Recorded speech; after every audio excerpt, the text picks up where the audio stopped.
જે રીતે નિઝામપુરા વિસ્તારની અંદર ઉત્તર ગુજરાતી સમાજ ખૂબ મોટી સંખ્યામાં વસે છે, ત્યારે આ જગ્યા પરથી લોકોને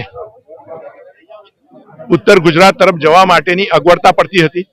છેક બસ સ્ટેન્ડ જે 3-4 કિલોમીટર દૂર છે ત્યાં જવું પડતું, એની જગ્યા પર નિઝામપુરા બસ ડેપો એમના ઘરની બાજુમાં જ છે, ત્યાંથી નવીન બસોની માંગણી કરી હતી. ત્યારે આજે 7 જેટલી બસો એક સાથે અમે આજે શરૂ કરી છે.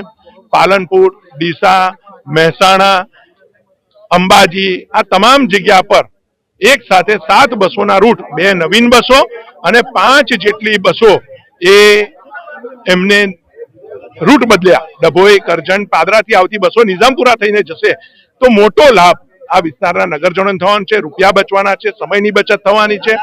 ત્યારે જીએસઆરટીસી ના વિભાગને અમારા માનનીય મુખ્યમંત્રી, માનનીય નાયબ મુખ્યમંત્રી, માનનીય મંત્રી શ્રી પ્રવીણભાઈ માળી આ તમામનો આ તબક્કે આ વિસ્તારના નાગરિકો વતી હું ખૂબ ખૂબ આભાર વ્યક્ત કરું છું.